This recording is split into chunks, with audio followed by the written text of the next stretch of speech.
Welcome to Productive Joy with Dr. Christie, where fun meets action.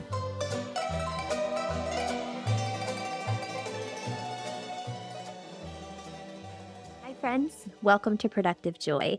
I am just blessed, and I'm hopeful that you are finding the same to be true as you're listening to these episodes. I'm blessed because I know some really brilliant people who are introducing me to some really brilliant people, and that network is growing. And I'm just honored to be a teeny tiny part of spreading joy.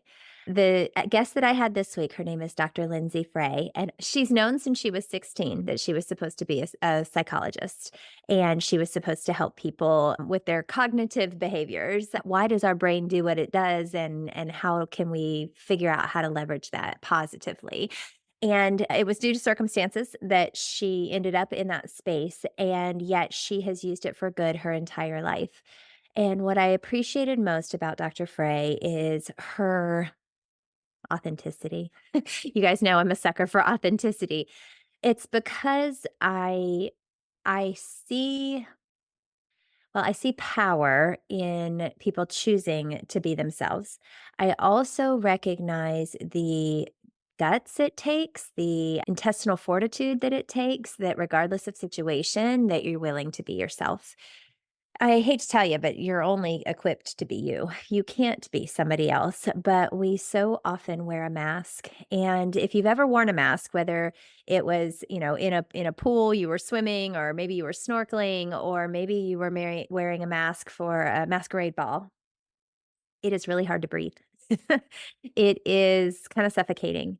It doesn't allow you to see clearly, even if there are eye holes or even if there is clear glass in front of you, everything gets a little muddled.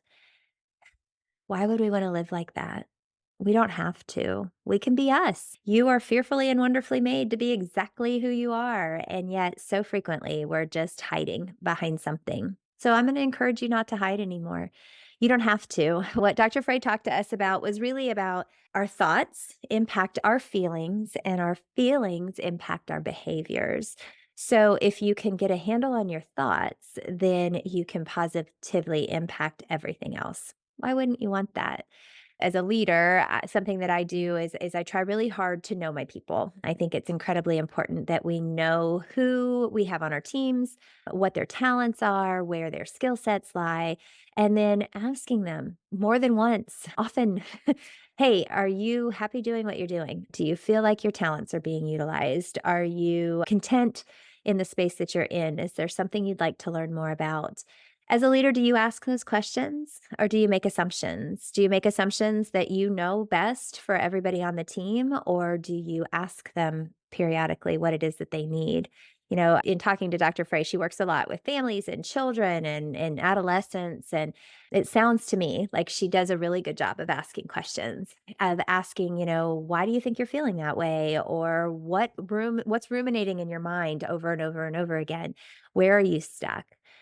Where are you stuck today? Are you stuck in negative thoughts?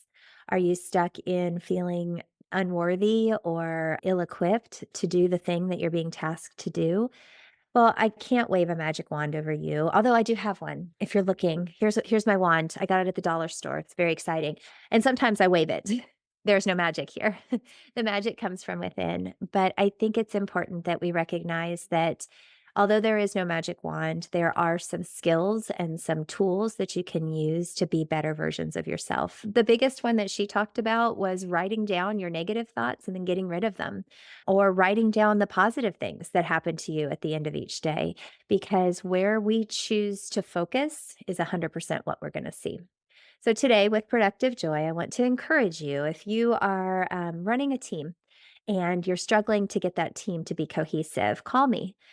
I most definitely can help you with that. One of the things I do with leadership teams is help them leverage their superpowers. And I believe their superpowers to be their personalities. So, how do you leverage your superpowers on your team? And then, how do you make sure that everybody feels equipped to do their jobs? Because remember, it's fun to feel like you're being utilized well, but people quit things that aren't fun. So, if you need that, let me know.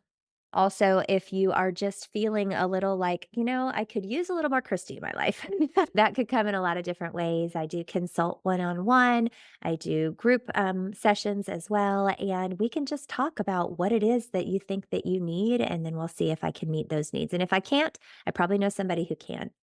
So, thank you again for joining us on Productive Joy. Thank you for being a faithful listener. If this is your first time, welcome. Please share this episode and all episodes with your friends, especially if something resonated with you, because my whole goal in starting this podcast, in being a part of this community, is that I want to help you figure out a way to turn fun into action.